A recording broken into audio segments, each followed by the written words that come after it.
السلام عليكم ورحمة الله وبركاته. وعليكم السلام ورحمة الله وبركاته.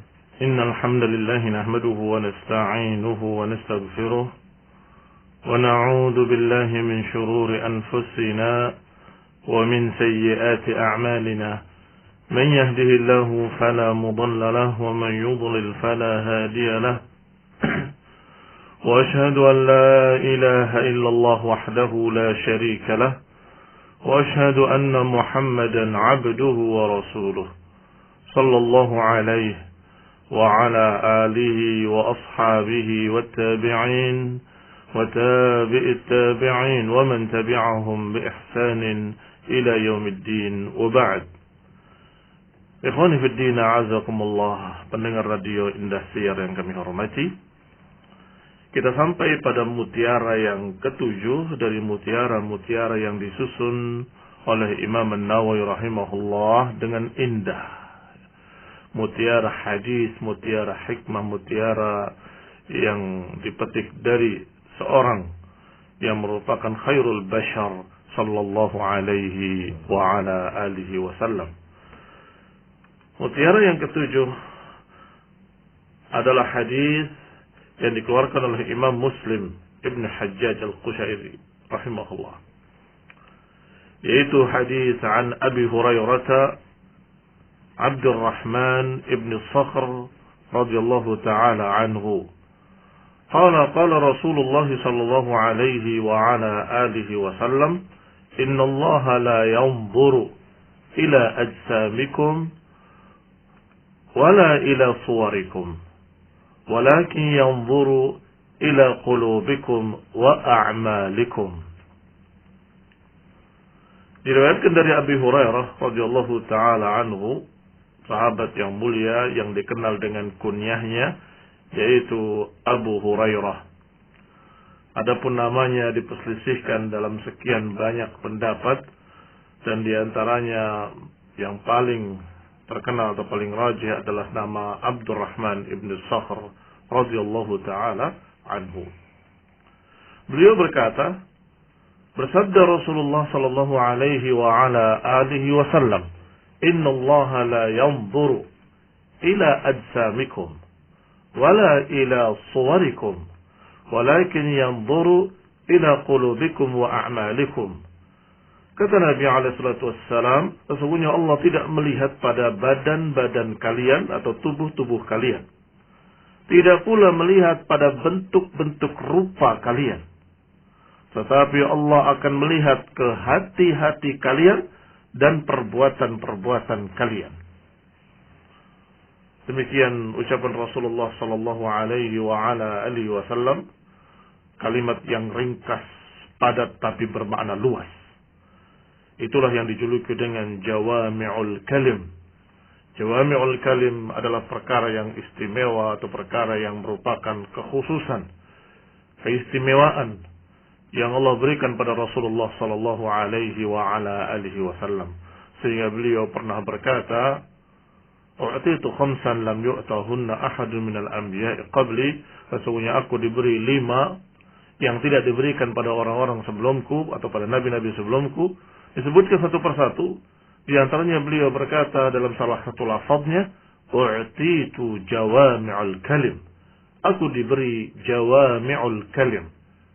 Ini ucapan-ucapan yang ringkas, padat, hanya beberapa kalimat, kulaimat qalilah, tetapi maknanya Masya Allah sangat luasnya. Seperti kalimat ini, Allah tidak lihat bentuk rupa kalian, tetapi Allah melihat hati kalian dan perbuatan kalian. Ini kulaimat, sedikit sekali kalimatnya, mudah dihafal, tetapi maknanya Masya Allah akan berkait dengan segala pembahasan-pembahasan fiqh maupun akidah.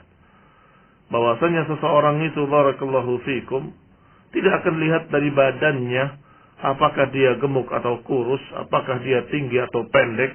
Nggak akan dilihat dari bentuk rupanya, apakah dia ganteng atau dia orang yang kurang bagus bentuk rupanya, atau dia cantik atau kurang cantik, atau tidak cantik, atau cacat, nasallahu salamul afiyah, mudah-mudahan tidak terjadi pada kita.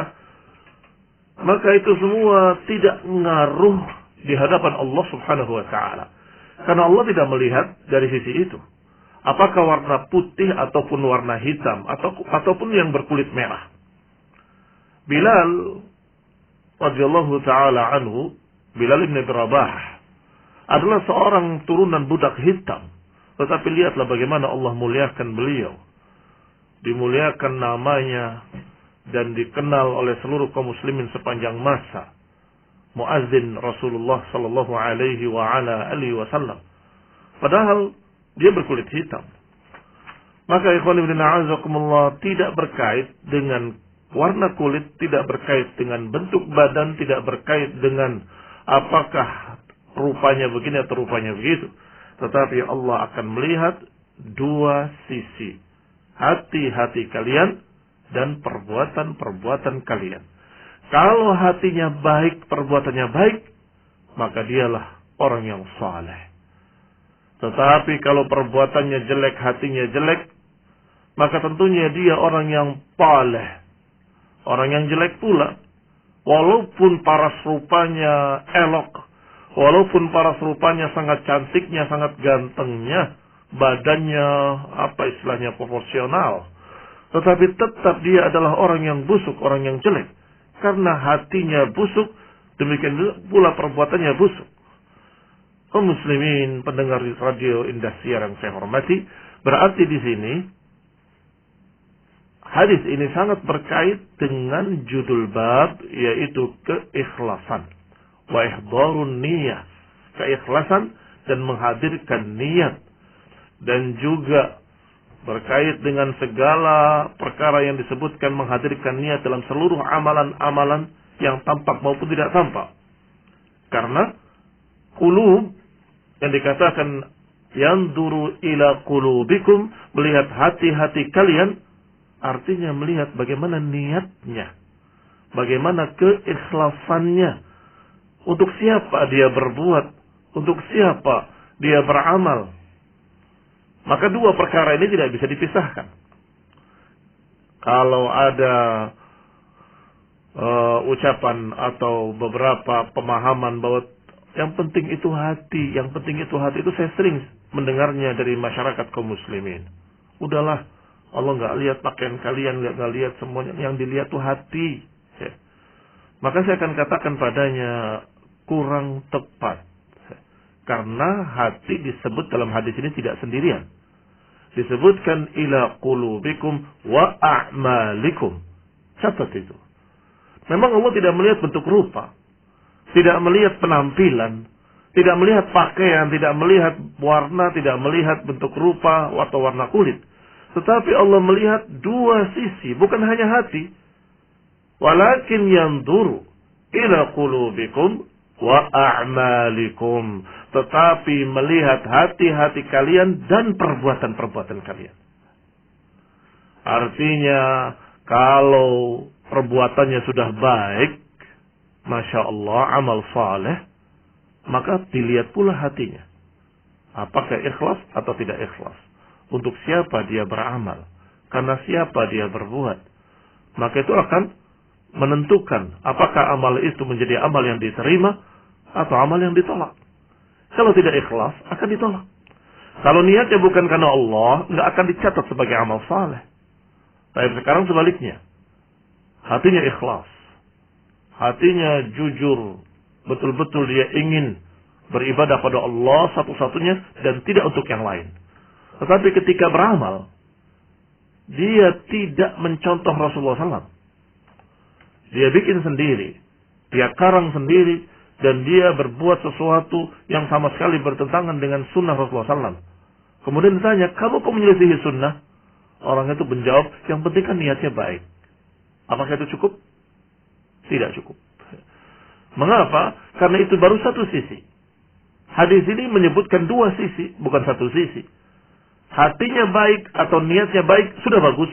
Tetapi ketika menerapkannya dalam bentuk nyata, dalam bentuk amalan, perbuatan, maka hendaklah mencocoki ajaran Rasulullah sallallahu alaihi wa ala alihi wasallam, mencocoki sunnah, mencocoki apa yang diajarkan oleh Nabi alaihi wasallam dan apa yang dipahami oleh para sahabatnya ridwanullah alaihim ajma'in. Sehingga dengan itu, kaum muslimin yang saya hormati, hendaklah kita memegang hadis ini sebagai dasar, sebagai prinsip utama bahwa setiap apapun yang kita kerjakan, lihat dua sisi. Pertama, apakah kita ikhlas atau tidak ikhlas? Kalau belum ikhlas, upayakan supaya kita ikhlas karena Allah Ta'ala. Yang kedua, amalannya apakah cocok dengan sunnah? Apakah sesuai dengan ajaran Rasulullah SAW? Kalau belum, maka upayakan untuk memperbaikinya dan mencocokkan dengan sunnah Rasulullah SAW. Adapun masalah zahir, bentuk rupa, bentuk badan, warna kulit, maka itu tidak berkait. Allah tidak melihat dari sisi itunya. Barakallahu fikum. Ada pertanyaan dari beberapa orang, bagaimana dengan hadis yang nanti akan terjadi, kata Nabi, wa yadhhar fihi musliman, akan muncul di sana orang-orang gemuk yang begini, dan kemudian dicerca oleh Rasulullah SAW dan dikatakan dengan kalimat-kalimat yang yang jelek. Barakallahu fikum. Disebutkan siman di sini, kata para ulama, bukan hanya gemuk fahasad, tetapi orang itu hubbud dunya, yang dipentingkan hanya perutnya, yang pentingnya dipentingkan hanya hawa nafsunya, yang dipentingkan hanya urusan perut. Maka inilah yang dicerca. Adapun kalau orang itu orang yang hatinya saleh, amalannya juga saleh, kemudian dia Allah takdirkan badannya gemuk, masya Allah, tidak ada masalah. Apakah perbuatan sesuai dengan sunnah? Sesuai dengan sunnah, selesai. Tetapi yang disebutkan dalam hadis tadi adalah seperti yang disebutkan dalam hadis lain tentang hadis atau isyarat tentang pengingkar sunnah.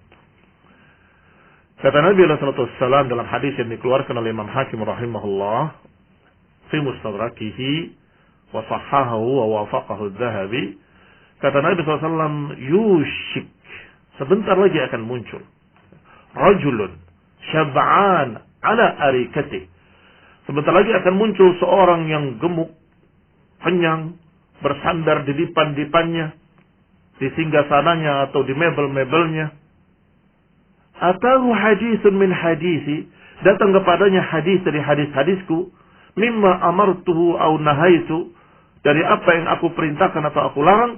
Tiba-tiba orang tadi dalam berkata, bainana wa bainakum kitabullah, ma wajadna fihi min halalin istahlalna, wa ma wajadna fihi min haramin haramna. Kata orang tadi yang bersandar di dipannya atau di singgasananya dalam keadaan gemuk, dalam keadaan kenyang, berkata, sudahlah, urusan kita dengan kamu adalah Al-Quran. Apa yang ada dalam Al-Quran kita kerjakan. Apa yang enggak ada, maka selesai. Apa yang halal kita halalkan, apa yang haram kita haramkan. Titik. Artinya, kalimat ini tidak mau menerima hadis. Padahal riwayatnya tadi menyebutkan, atahu hadisun min hadisi. Datang kepadanya hadis dari hadis-hadisku. Ternyata dia menolak dan berkata, sudahlah, urusan kita dengan kamu Quran. Apa yang ada dalam Quran kita kerjakan. Apa yang ada dalamnya halal kita halalkan. Apa yang ada dalamnya haram kita haramkan. Selesai. Ini isyarat tentang akan munculnya pengingkar-pengingkar sunnah. Berarti yang dikasih stabilo, yakni perkara intinya adalah pengingkarannya terhadap sunnah. Bukan gemuknya. Akan muncul orang yang gemuk, kenyang. Bukan itu yang dibahas. Tetapi berarti orang ini ahli dunia, hubbud dunia, dan kemudian mengingkari sunnah-sunnah Nabi SAW. Adapun ukuran adalah dua perkara ini yang disebutkan dalam hadis ini. Walakin yanzuru ila qulubikum wa a'malikum. Tetapi Allah akan melihat hati-hati kalian dan perbuatan-perbuatan kalian. Naktafi bihadzal qadar, barakallahu fikum. Mudah-mudahan jelas apa yang kita sampaikan.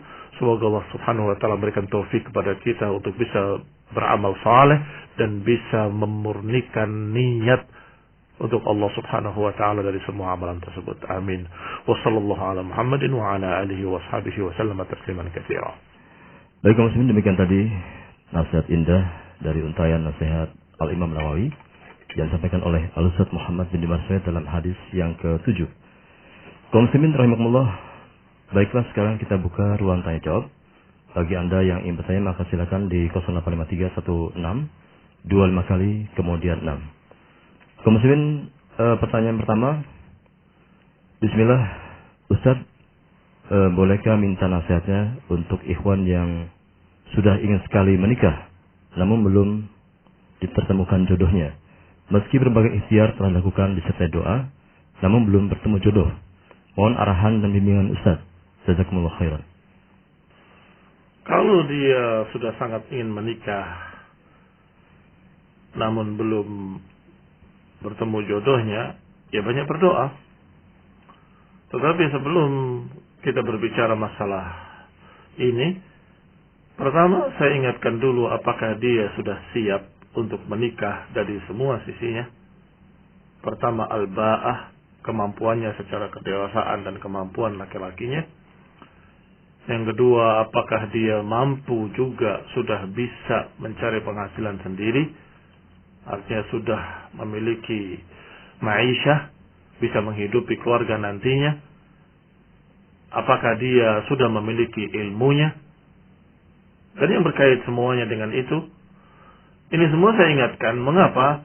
Barangkali jangan-jangan Allah belum temukan jodoh karena Allah menginginkan engkau lebih berilmu lagi, belajar lagi. Atau mungkin engkau masih belum siap. Kita husnudzan kepada apa yang Allah takdirkan.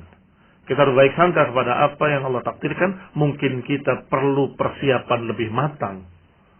Alhamdulillah, laki-laki ini tentunya sampai umur 30-35 tahun juga masih muda ya. Dianggapnya masih muda, masih perkasa, masih mampu dan masih Masya Allah. Bahkan saya katakan lebih matang, lebih bagus ya. Baik, baru kemudian kita bicara tentang masalah kalau engkau sudah merasa cukup mampu dan matang Masya Allah tapi belum ketemu juga jodohnya, maka periksa yang kedua. Yang pertama, kembali kepada kita, barangkali kita belum siap, Allah belum berikan jodohnya. Tapi yang kedua, mungkin dalam keadaan engkau terlalu memilih-milih. Yang ini terlalu tinggi, yang ini terlalu pendek, yang ini terlalu begini, yang ini terlalu begitu. Yang ini kok enggak begini, iya putih sih putih tapi begini. Yang itu, iya bagus sih bagus tapi enggak putih. Susah sekali memilihnya. Padahal Rasulullah SAW menyatakan dengan kalimat tunkahu al-mar'ah li arba'. Wanita itu dinikah karena 4. Karena kecantikannya, karena kekayaannya, karena kedudukannya, karena hartanya, atau karena agamanya. Tetapi kata Nabi, fadfar bidatid din taribat yadak. Ambillah yang bagus agamanya, kalau enggak celaka kamu. Artinya disuruh oleh Nabi untuk menjadi patokan utama adalah din, agama. Dan catatan pentingnya yang perlu saya sampaikan bahwa agama bukan ilmu yang dihafal. Kebanyakan orang salah mengira bahwa din adalah ilmu agama yang dihafal. Sehingga saya sudah ambil hafidhah, sudah ambil dari lulusan ini, ternyata enggak karuan dia. Namanya din itu adalah yang diamalkan pada dirinya. Sehingga tidak cukup dengan dia punya ilmu tinggi. Tetapi tanyakan pada orang sekitarnya, tanyakan pada keluarganya, tanyakan pada orang yang kenal dengannya, bagaimana dia salihah atau tidak. Bagaimana pengamalan agamanya, bagaimana akhlaknya, itu din. Sehingga sering di dalam ucapan-ucapan dalam bahasa Arab, dalam ucapan para ulama, kalimat din dengan ilmu dipisahkan. Dipisahkan dalam artian mereka akan berkata kalau mensifati seorang, Masya Allah, lahu ilmun wa din. Lahu ilmun wa din. Dia punya ilmu dan punya agama. Ilmu kembali pada teorinya, artinya dia alim, memiliki menghafal ilmu hadis, ilmu ini, ilmu itu. Sedangkan din adalah yang diamalkannya. Dia saleh. Mutadayyin. Mutadayyin itu berakhlak mulia, beragama yang lurus, ibadahnya bagus, semangatnya juga dalam mengamalkan sunnah bagus, itu yang dimaksud din. Fadfar bidatid din taribat yada. Yang lainnya kurang lebih. Karena apa? Karena manusia. Kalau manusia itu ada saja kekurangannya. Kalau mau cari yang sempurna, nanti carilah bidadari di akhirat. Maharnya adalah qiyamul lail. Maharnya adalah qiyamul lail. Salat malam. Itu baru sempurna. Kalau di dunia, maka yang penting dia saleh, mukmin atau salihah, mukminah taqiyah, Masya Allah, itu cukup. Kurang lebih. Yang penting parasnya juga cukup. Tidak perlu sampai 9,9. Demikian pula tinggi pendeknya, gemuk kurusnya. Itu insya Allah, kata orang Witing Tresno jalaran soko kulino. Mudah-mudahan benar mewafatkannya. Artinya kalau urusan itu sering ketemu, jadi cinta, jadi suka. Apalagi ketika melihat akhlaknya yang tidak cantik jadi cantik. Karena akhlaknya baik. Sebaliknya kalau akhlaknya tidak baik, yang tadinya cantik, sebaliknya jadi tidak cantik. Melihatnya muak, menyebalkan. Mengapa? Karena akhlaknya tidak baik. Sehingga akhlak itu utama. Itu yang kedua. Jangan terlalu rumit mencarinya. Harus ini, harus ini, harus ini, harus ini. Saringannya itu terlalu rapat. Dia nggak dapat. Ya. Karena melonggarkan sedikit. Standarnya diturunkan. Ya, turun sedikit aja. Yang penting agamanya bagus gitu. Oh, nah. Kemudian Ustaz, bismillah, ingin bertanya Ustaz. Yang pertama, kita boleh menceritakan pemberian orang lain kepada tidak kepada kita. Sebaliknya, bolehkah kita menceritakan kebaikan kita kepada orang lain sebagai rasa senang kita telah melakukan kebaikan? Apakah ini akan menghilangkan keikhlasan? Dan yang kedua, zakat harta Ustaz, apakah nisabnya emas atau perak? Jazakallahu khairan. Wah, pertanyaan langsung dua. Ayo. Adapun yang pertama sudah kita singgung kemarin kalau tidak salah beberapa pertemuan yang lalu, bahwa menceritakan kebaikan kita pada orang lain itu tergantung niat menceritakannya. Kalau niatnya riya, ingin dipuji, sum'ah, ingin didengar dan seterusnya, maka itu akan mengurangi keikhlasan, jelas. Akan mengurangi keikhlasannya. Tetapi kalau menceritakannya karena sesuatu hal yang lain yang memang baik, seperti agar memberikan teladan pada yang mendengarkan, atau menjadikan sebagai suri teladan, atau menjadikan sebagai motivasi, maka mudah-mudahan tidak mengapa. Banyak ucapan-ucapan demikian terucap dari para sahabat atau para ulama setelahnya. Barakallahu fiikum. Baik. Yang berikutnya. Ustaz, sebentar Ustaz. Ini masih ada dua, masih ada yang kedua. Maksudnya jawaban saya yang berikutnya. Tetapi sebelum yang kedua ya, masih yang pertama pertanyaannya, di sini kita juga melihat sisi lain yang tiba-tiba terdengar atau terbisik di benak saya. Kalau kebaikan pada orang lain itu sesuatu yang orang lain yang kamu beri tidak suka atau bahkan terhina, sebaiknya jangan diceritakan. Misalnya kita niatnya baik sungguhnya, jadi sudah syarat pertama kita punya, niatnya baik bukan riya. Tetapi ingat, orang yang diberi oleh kamu jangan-jangan tidak mau. Tahu si fulan itu saya yang memberikannya, saya yang memberikan rumahnya. Dia akan menjadi malu. Ini juga perlu diperhatikan. Barakallahu fikum. Adapun yang kedua, zakat harta, nisabnya emas atau perak, yang saya tahu adalah emas. Barakallahu fikum, 9, sekian gram emas, atau 90 sekian gram emas. Itu nisabnya harta. Jadi apapun bentuk hartanya, apakah itu uang dan lainnya, maka dihitung dengan itu.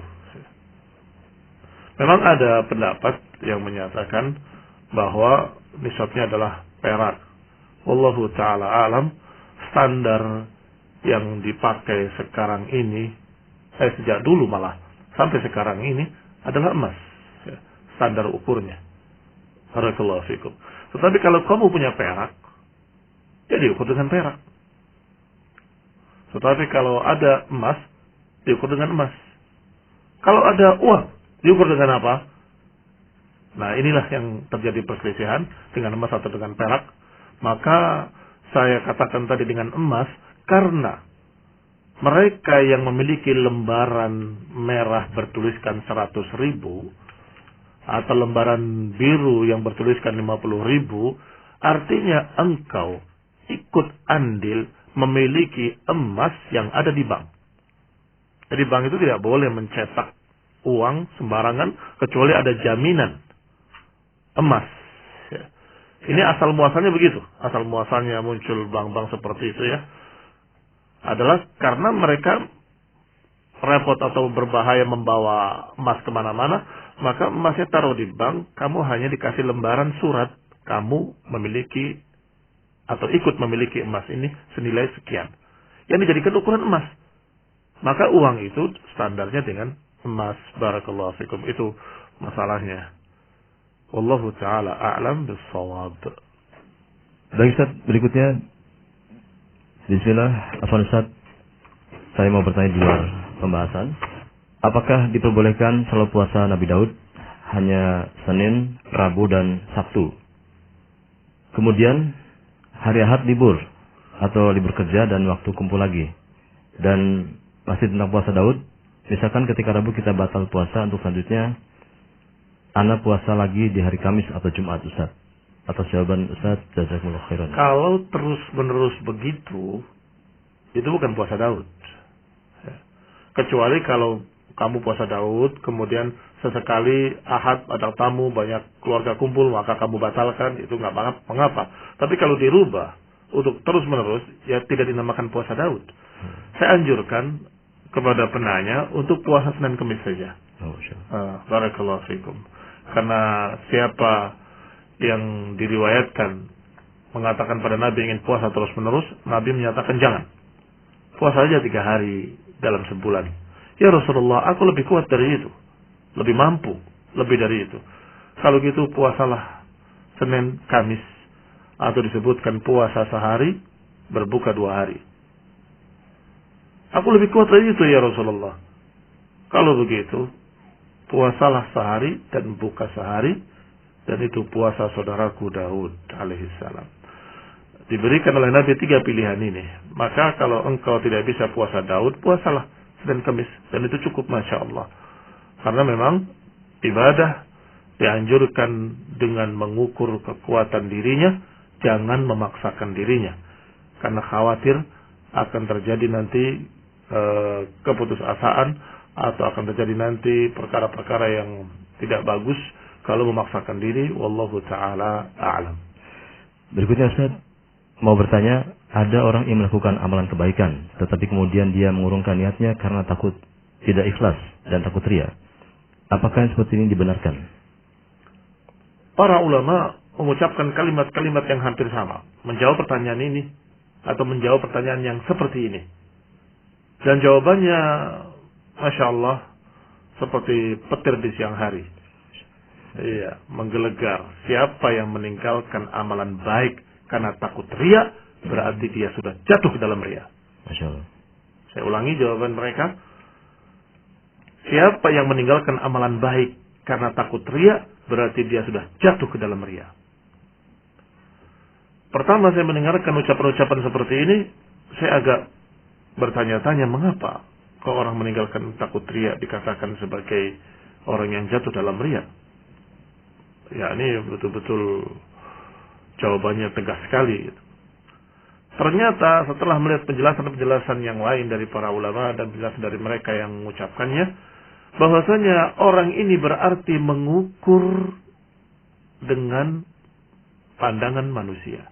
Orang yang ikhlas itu tidak mengukur dengan pandangan mereka. Mereka mau memuji, mereka mau mencerca, mereka mau komentar, dia nggak peduli. Ini kan peduli. Nanti dikira ini, nanti dikira itu. Berarti dia udah orang yang berbuat riya. Ukurannya sudah manusia. Kamu jangan menjadikan manusia sebagai ukuran. Mau mereka menganggap kamu riya, maupun mereka menganggap kamu begini, peduli amat. Yang kamu pikirkan adalah Allah subhanahu wa ta'ala. Apakah Allah ridha atau tidak ridha? Itu saja. Kamu niatnya ingin Allah ridho. Manusia menganggap, oh ria ini, ria itu. Urusan apa? Mereka mau ngomong apapun silahkan. Kami tidak peduli. Karena bukan itu yang jadi ukuran. Bukan itu menjadi tolak ukurnya. Tetapi kita mengharapkan dari Allah keridhaan dan pahalanya dan jannahnya. Sehingga jawaban mereka, Masya Allah, tepat sekali. Siapa yang meninggalkan amalan saleh karena takut riya, berarti dia sudah jatuh ke dalam riya. Orang mau ke masjid, beramal saleh, salat jamaah, kemudian gak jadi. Kenapa? Takut riya, nanti takut dipuji sama mereka. Emang kalau dipuji kenapa? Ya nanti saya riya. Lalu riya itu dalam hatimu. Mereka memuji ataupun tidak memuji, kalau hatimu ikhlas, tetap ikhlas. Bahkan pujian-pujian mereka, kata Nabi SAW, adalah bushral mu'minil ajil.